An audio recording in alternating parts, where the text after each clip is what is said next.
I've supported myself since I was 15 and never taken a single thing from my family. At 25, I finally bought my own house, and suddenly, my parents sued me, claiming I ruined my brother's chances, leaving me shocked and betrayed. Can you imagine the people who raised you, the ones you trusted most, turning around and suing you? Not because of some grand injustice you committed, but because you dared to build a successful life for yourself, a life they wanted to dismantle just so they could hand your hard-earned home to your brother? What the hell happened next, you ask? Well, that's where my story truly begins. My name is Daniel, and I'm 27 now, but this whole nightmare started simmering way back when I was just 15. I've always had this deep, almost visceral aversion to feeling like I owe anyone anything. Maybe it's because my parents always seemed to have this invisible scoreboard in their heads. Every meal, every car ride, every single favor they did for us wasn't really free. Oh no. They'd trot it out months, sometimes even years later, like a dusty receipt they were waiting for me to pay back. It left me feeling like even the most basic parenting was something I had to earn. And when you're a teenager, that kind of emotional accounting leaves a real mark. Money? That was always a loaded, complicated subject in our house. It wasn't that my parents were poor, they both had decent jobs. But my younger brother, Ryan, he was their golden child. 3 years younger than me, and from the moment he was born, everything in our family seemed to orbit around him. Private soccer training? Check. Expensive summer camps? Done. Top-of-the-line clothes? No matter the cost, Mom and Dad never hesitated. For me, though, if I wanted anything beyond the absolute bare essentials, the answer was always the same. You don't need it, or get a job and buy it yourself. So I did. At 15, while Ryan was off playing in tournaments or hanging out with his friends, I was bussing tables at a local diner. It wasn't glamorous work. My hands were raw from scrubbing dishes. But it gave me my own money and, more importantly, my independence. That job led to another, then another. By the time I graduated high school, I actually had savings. Not a ton, but enough to pay for community college without ever having to ask my parents for a single cent. I remember my dad making some offhand comment, saying I probably thought I was better than everyone else because I didn't need their help. At the time, I just laughed it off. College was where the divide between me and my family really started to widen. While I was juggling 2 part-time jobs and a full course load, Ryan was finding himself. Which, apparently, meant dropping out of college after a single semester and then spending the next few years working odd jobs, quitting every time he didn't vibe with the management. And my parents? They always had an excuse ready for him. He's just figuring things out. He's got a lot of potential, you know. He's not like you, Daniel. I started noticing a pattern. Anytime I achieved something, it was brushed off as no big deal. But if Ryan did the bare minimum, that was a family celebration. Fast forward a few years. When I was 24, I landed a solid job in tech. It wasn't flashy at first, but I worked hard, learned everything I could, and started climbing that corporate ladder. Within a year, I was finally making enough to think about getting out of my cramped apartment. I didn't tell my parents right away, I knew how they were, but I quietly started looking at houses. Every open house felt surreal, like I was getting closer to something that had always felt impossible for someone like me. The day I closed on my first home, I was shaking with sheer excitement. It wasn't some mansion, but it was mine. I'd worked for every brick, every dollar of that down payment. I decided to invite my parents and Ryan over for dinner as a surprise, foolishly thinking maybe, just maybe, they'd be proud. That was my first mistake. The moment they stepped inside, I saw it in my mom's face. She wasn't happy for me. She was calculating. Her eyes swept over the place like she was taking inventory. My dad made a lame joke about me secretly winning the lottery. And Ryan? He barely said a word, just walked around like he was scoping the place out. The only genuine reaction I got was from my aunt, who came along and kept saying how impressed she was.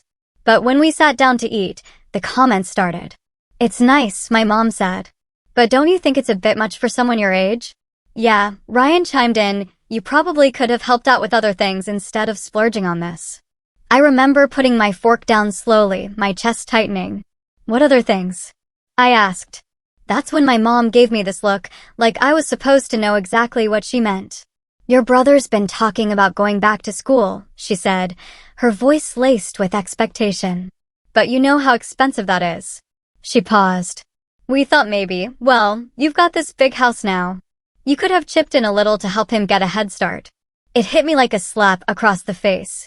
Not once had they asked if I needed help with my down payment, my furniture, my bills. But now that I had something to show for myself, it was already being mentally allocated to Ryan. I tried to keep my voice steady. I worked for this. I didn't take anything from you. Why should I be expected to pay for Ryan's choices? The air got tense. My dad muttered something about family helping family.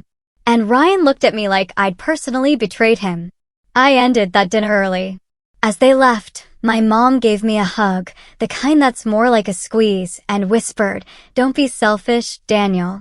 We'll talk about this again." I thought maybe it would just blow over. I was wrong. Over the next few weeks, little comments started creeping into every conversation. My mom would call and say things like, "Ryan's been looking at classes, but we just can't make it work without some help," adding, "And it's such a shame when people in the family have the means to help and just don't." My dad kept reminding me of everything they'd supposedly done for me growing up, which was laughable considering how little they'd actually supported me financially. The final straw before things exploded came one Sunday afternoon. I got a text from Ryan, "We need to talk. Come by." I figured maybe he wanted to apologize, or at least explain himself. But when I showed up, my parents were there too. Sitting at the kitchen table with papers spread out, college brochures, tuition breakdowns, even a printed proposal for how much I could reasonably contribute to Ryan's education over the next 4 years. I laughed. I actually laughed out loud because it was so utterly absurd. "You seriously made a payment plan for me, for my brother?" I asked, disbelief dripping from my voice. My mom shot me a sharp look. "This isn't a joke, Daniel. This is his future. If you care about family, you'll do this." And then Ryan, with zero shame, chimed in. "I mean, it's not like you don't have the money. You bought a whole house, man. Why should you get to have all that while I'm stuck here?" Something in me snapped that day. I stood up, told them I wasn't giving a single cent, and walked out. I thought maybe they'd be mad for well, maybe even stop talking to me for a bit. I didn't think they'd go as far as they did next. Because 2 weeks later, I got a letter in the mail. It was from a lawyer. And when I read it, my hands started shaking all over again. But this time, it wasn't excitement. It was pure, white-hot rage. I must have read that letter a dozen times before it sank in. My own parents were suing me. The claim was something about willfully depriving a dependent family member of necessary opportunities. The dependent being Ryan, of course. They were framing it like I'd somehow blocked him from getting an education, as if my refusal to fund his second attempt at college was the same as taking money away from him. It was so outrageous, I almost thought it had to be some kind of bluff. The letter demanded a settlement, an amount suspiciously close to the total tuition costs they'd shown me at the kitchen table. It also hinted at emotional damages Ryan had suffered because I flaunted my success in his face. I remember sitting there at my dining table, my coffee going cold, and just thinking, this can't be real. Surely they wouldn't actually go through with it. But they did.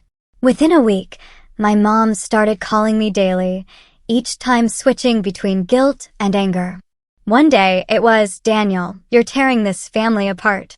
Is a little generosity really worth losing us over?" The next, "Your brother's devastated. He feels like you want him to fail." She would cry on the phone, sometimes for minutes at a time without saying anything, just to make me feel like I was crushing her. Ryan, meanwhile, was doubling down on the entitlement.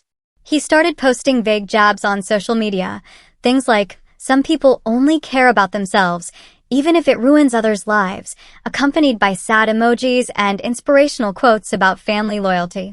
Of course, his friends and our extended family, most of whom didn't know the full story, would comment things like, "That's so messed up. I'm so sorry you're going through this." It was like he was setting up a little pity stage for himself and milking it for all it was worth. I started noticing the subtle ways my parents were twisting the narrative to relatives. At a cousin's birthday party, my aunt pulled me aside and said, "I just wish you and Ryan could work this out. He's been so down since you bought that house." I asked her what she meant, and she said, "Well, your parents told us you refused to help him after making all this money." No mention of how I'd been on my own since I was a teenager, or how Ryan had blown multiple chances already, just the edited, family-friendly version that made me look cold and selfish. It got to the point where I started dreading family events. At my grandmother's Sunday lunch, I overheard my dad telling a neighbor that Daniel's gotten too big for his boots and forgot where he came from. I tried to let it roll off my back, but it was harder than I thought.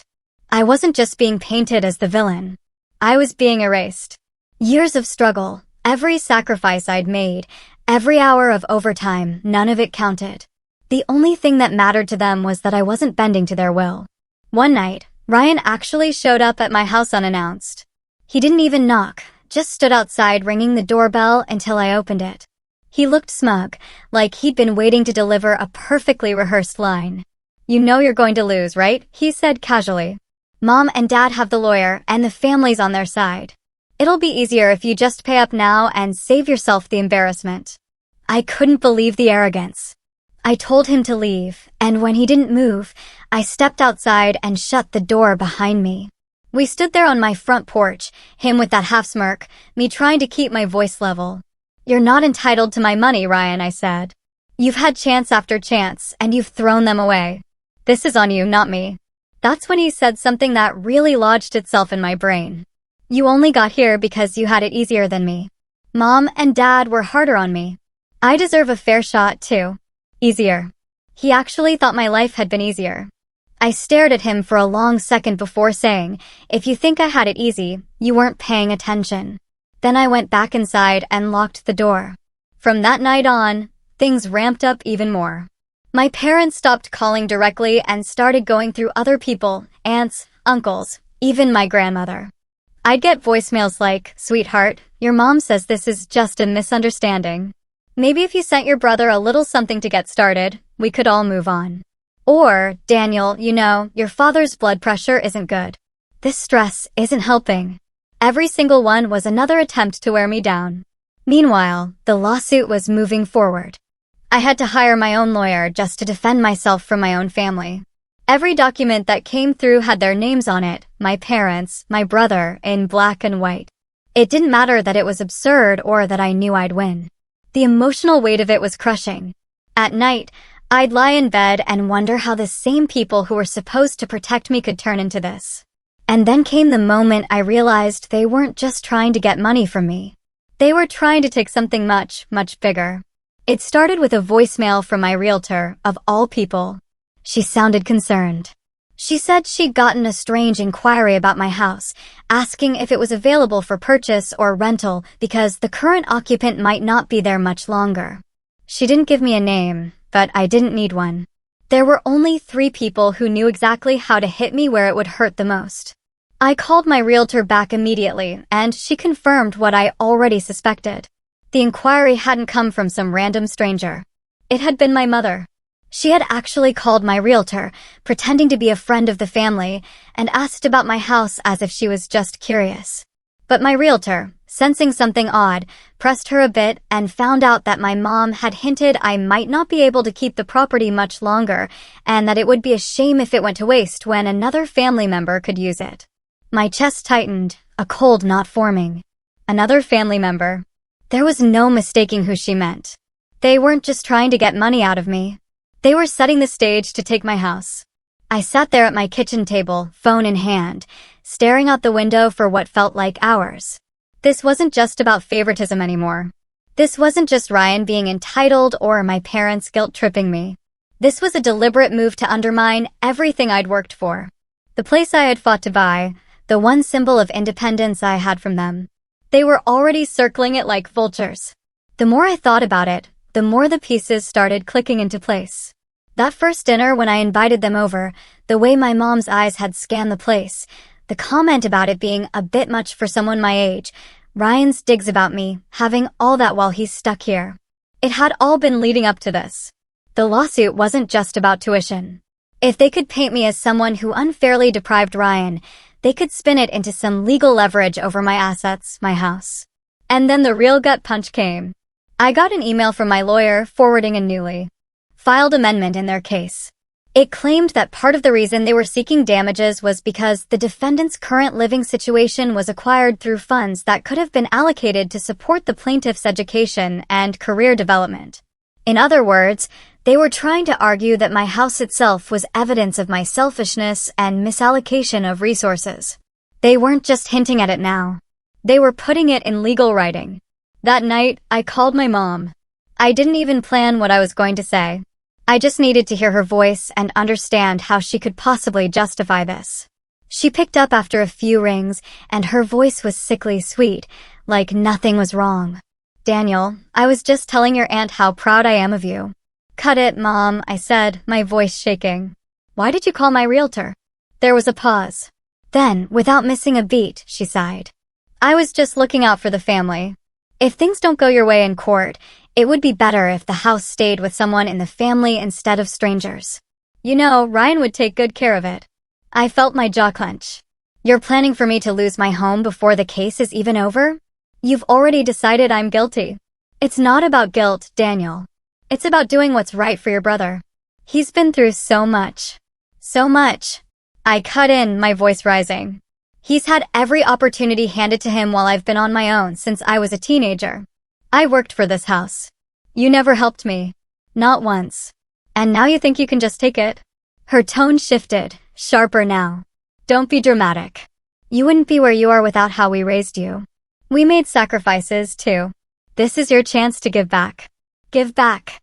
That phrase hit me like a brick. It was the same thing she'd said when I was 16 and refused to hand over half my paycheck to help with household expenses while Ryan got to spend his allowance on video games. It was the same phrase she'd used when I declined to co-sign a car loan for him at 21. To her, my success wasn't mine. It was a debt I owed them, one they could collect on whenever they wanted. I hung up without saying another word. My hands were shaking so badly I almost dropped the phone. It wasn't just anger anymore. It was something deeper, something that made my stomach twist. A mix of betrayal and absolute clarity. Because in that moment, I finally understood they were never going to stop. It didn't matter how much I explained, how much I showed them that I'd built my life without their help. In their minds, Ryan's failures were my responsibility to fix, and anything I had was fair game. The only justice they believed in was one where Ryan came out on top, even if it meant tearing me down to nothing. The next week, things got worse. I found out from a mutual friend that Ryan had been bragging to a couple of his buddies that the house would be his soon. One of them apparently asked if I was selling, and Ryan had smirked and said, "Not exactly. Let's just say Mom and Dad are handling it." Hearing that broke something in me. I'd spent years swallowing little jobs, letting them chip away at my achievements because I didn't want to cause waves. But now they were trying to strip me of the one thing that symbolized all those years of grinding, all those nights I'd gone without so I could save for a future no one else believed in. And that's when I made a decision. If they wanted a war, they were going to get one. But I wasn't going to fight it their way. I was going to make sure that when I pushed back, they'd regret ever thinking they could take what was mine. The weeks that followed felt like walking through quicksand. Every day there was another blow, another reminder that my own family had positioned themselves as my enemies. My lawyer was doing what he could, but every new filing from their side felt like a punch to the gut. The language was so cold, so calculated. It was like they'd erased me as a son and rewritten me as some faceless opponent they needed to beat in court. I stopped sleeping properly. Some nights I'd stare at the ceiling for hours, my mind running in loops. What if they somehow won? What if they took the house? Where would I go? What would I have left? My home had always been my sanctuary, the first place I could close the door and know no one could barge in and tell me what to do. Now, even sitting in my living room felt tense, like the walls weren't mine anymore. My work started to suffer too. I'd catch myself zoning out in meetings, missing deadlines because I was buried in legal paperwork. My boss noticed, and while he was sympathetic when I told him it was a family legal matter, I could tell his patience wouldn't last forever. I'd worked so hard to build a reputation as reliable, as someone who could handle anything thrown at me, and now I was watching it crack. The worst part was the isolation.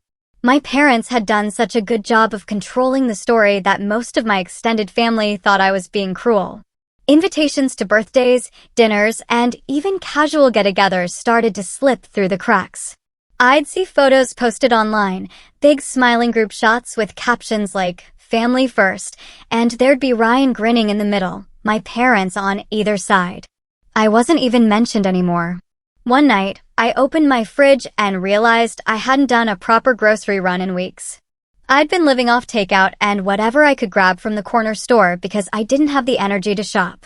Standing there in the dim light of the fridge, staring at a single carton of eggs and half a bottle of orange juice, I felt this wave of hopelessness wash over me.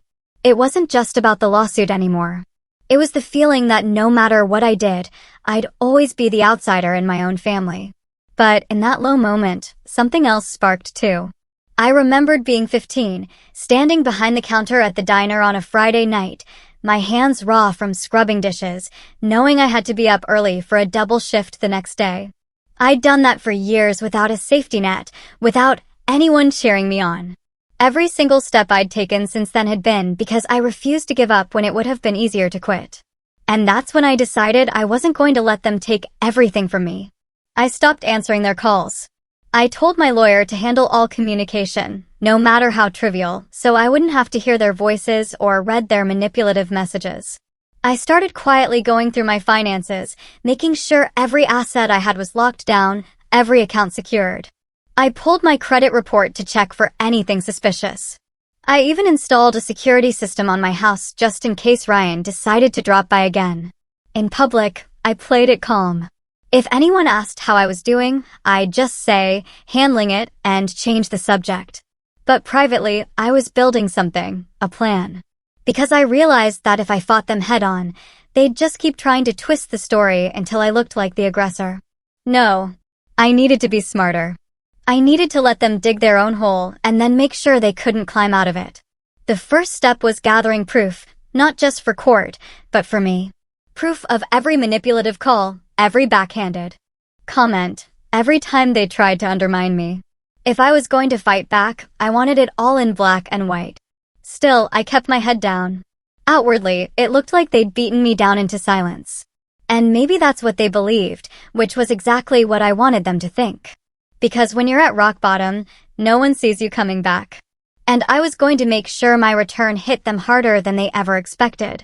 It's strange how once you stop feeding someone's drama, they start thinking you've disappeared. My parents and Ryan seemed to take my silence as proof that they were winning. In reality, it gave me the space I needed to rebuild. Not just my defenses, but my life. The first change came at work. My boss called me into his office one afternoon, and I braced myself for bad news. Instead, he closed the door and said, "Look, I don't know what's going on in your personal life, but I know you're good at what you do. If you can focus, I'm willing to put you on a project that could lead to a promotion." It was like someone had cracked a window in a stuffy room, a rush of fresh air. I threw myself into that project. Long hours, meticulous planning, going the extra mile. I wasn't just trying to prove myself to my boss. I was reminding myself what I was capable of. And it worked. The project was a success, and a few weeks later, I was offered the promotion. Along with it came a significant pay bump, enough that my financial cushion grew thicker, my savings healthier. It didn't erase the stress of the lawsuit, but it made me feel secure again. Meanwhile, my lawyer was quietly picking apart their case.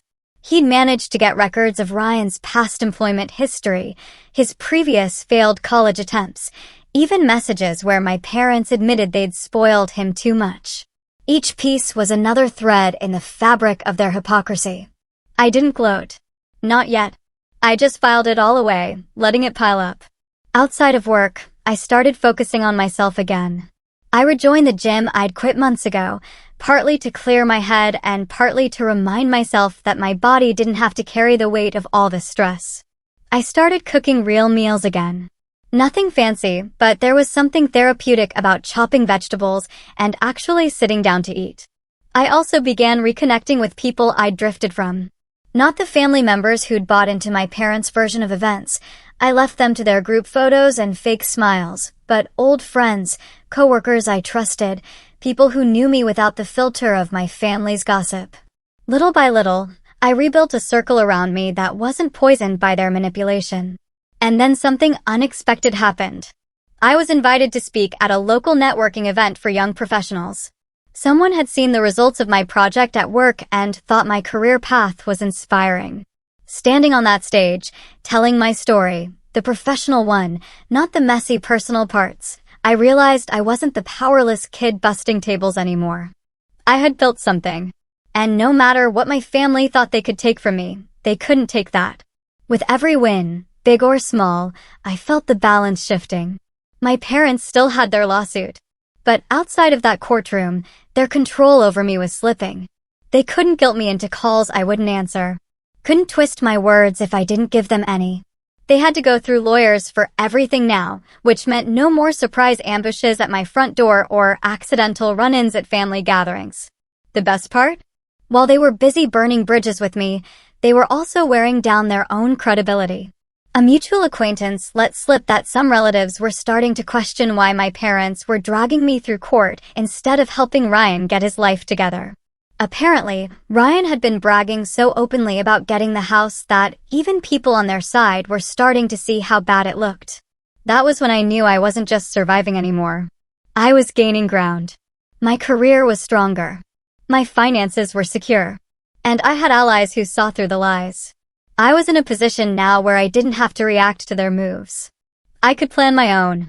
And as much as I wanted to strike back right away, I forced myself to wait because timing, I realized, was everything. Let them think I was just living my life, moving on. Let them keep underestimating me. Because the next time I made a move, it wouldn't just protect what was mine. It would be an absolute checkmate. The turning point came on a Tuesday afternoon of all days. I was leaving a client meeting when my phone buzzed with an email from my lawyer. The subject line read, "Discovery request, opposing counsel error." Inside was a forwarded thread. My parents' lawyer had accidentally copied my attorney on an email chain that was meant to be internal between their side, and in it was a gold mine. The chain was mostly logistics, timelines, filing deadlines. But buried halfway down, there was a message from my mother to their lawyer that made my pulse quicken.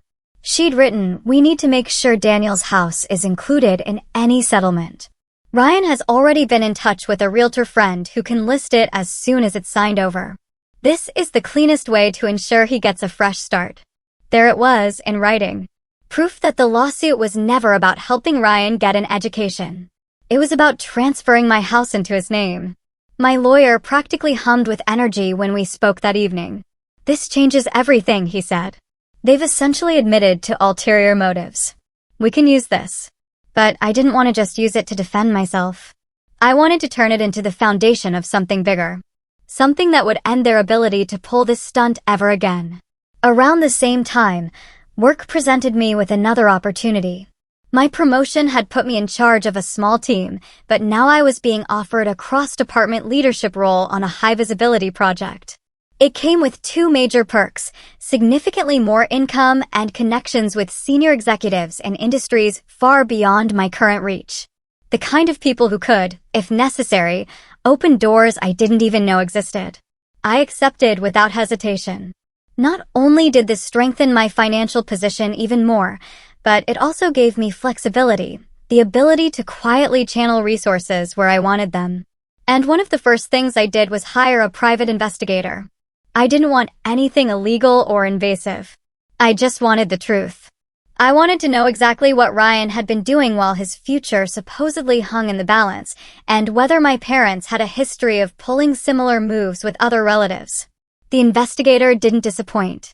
2 weeks later, I had a thick folder on my desk. Inside were social media posts from accounts Ryan thought were private, showing him on trips, buying expensive electronics, and even test driving cars in the months he'd been claiming he was barely scraping by. There were also property records showing my parents had years ago tried to pressure my late aunt into selling them a piece of land for a fraction of its value, something that had caused a rift no one talked about anymore. The more I read, the clearer my path became. I didn't need to just win the case. I needed to dismantle the narrative they'd built, piece by piece, in front of an audience that mattered. To do that, I started laying groundwork quietly. I reached out to a few trusted family members who'd stayed neutral, sharing just enough to plant seeds of doubt about my parents' version of events. I made sure my financial records, employment history, and proof of independence since I was a teenager were neatly documented, time-stamped, and ready to be shown to anyone who mattered. And the best part? That incriminating email chain wasn't the only mistake they made. My PI had managed to uncover a conversation, recorded legally in a public setting, where Ryan bragged to a friend at a bar that he'd finally found a way to cash in on having a rich brother. The friend had laughed, asking if I'd agreed to it, and Ryan replied, "No, man. Mom and Dad are making it happen. Once it's mine, I'll sell the place and be set for years." I listened to that recording 3 times in a row, each time feeling the same cold clarity settle in. They thought they were closing in, but in reality, they'd already handed me the tools to break them wide open. All I had to do now was choose the perfect moment to pull the pin. I waited, not out of hesitation, but because I knew the most devastating strike wasn't a loud, angry blow. It was a quiet, precise one. My parents and Ryan were still moving full steam ahead with their case, oblivious to the fact that they'd already laid the groundwork for their own undoing. The court date was approaching, and with it came the pretrial conference, the meeting where both sides would lay out their strongest positions to gauge whether a settlement was possible. That was my stage. When we walked into the conference room, my parents were there with Ryan, sitting smugly between them. My mother gave me that self-satisfied smile she used when she thought she had the upper hand. My dad avoided my eyes, a silent show of mock disappointment. Ryan, of course, leaned back in his chair like he was already signing the deed to my house. The mediator began with pleasantries, then asked my lawyer to speak first. We'd agreed beforehand, no emotion, no long speeches, just facts. My lawyer slid a thin binder across the table to their side. "This," he said, "is the complete documentation of my client's financial independence since age 15. Employment records, tax returns, proof of tuition payments, and property purchase receipts. You'll note not a single cent came from his parents at any point." Ryan snorted quietly, but my lawyer didn't pause. He flipped the binder open to a flagged page. "And here," he said evenly, "is an email from the plaintiffs in their own words, confirming that this lawsuit's primary goal is to obtain the defendant's home for transfer to another party." My mother's face drained of color so fast it was almost comical. My dad's lips pressed into a thin line. Ryan sat forward, trying to read the page, his confidence wobbling. "And lastly," my lawyer said, pressing a button on his laptop, a short audio clip. Ryan's voice filled the room. "No, man. Mom and Dad are making it happen. Once it's mine, I'll sell the place and be set for years." Silence. You could hear the ticking of the wall clock. My lawyer let it hang for a good 5 seconds before saying, "Given these facts, we believe the court will not only dismiss the case, but will find grounds for filing a countersuit for damages, including legal fees and reputational harm." The mediator cleared his throat and looked at their lawyer. "Do you wish to respond?" Their lawyer's face was tight, his jaw working like he was chewing on nails. He leaned toward my parents, whispering urgently. My mother shook her head rapidly, eyes darting to me with something that looked almost like fear. Ryan muttered something under his breath that made my dad glare at him. Finally, their lawyers straightened up. "We'll need a moment to discuss this privately." They left the room. I sat there, my hands folded, not saying a word. Inside, I felt that strange, satisfying calm that comes when you know the fight is already over. 10 minutes later, they came back in, their expressions carefully blank. "We're willing to withdraw the lawsuit," their lawyer said stiffly, with each party covering their own legal fees. My lawyer didn't even look at me before replying. "That's unacceptable. We have clear evidence of malicious intent and will proceed with our countersuit unless we receive a written apology, a public retraction of all prior statements made against my client, and full reimbursement of his legal costs." Ryan's head snapped toward my parents. "We're not, yes, we are," my mother cut in, her voice tight, and that was it. In that room, they caved. I didn't raise my voice, didn't gloat, didn't even look at Ryan as he sat there fuming. I let the paperwork speak for me. By the end of the week, I had the apology letter in my inbox, a clumsy attempt at sounding sincere, and the reimbursement check cleared shortly after. But that wasn't the true revenge.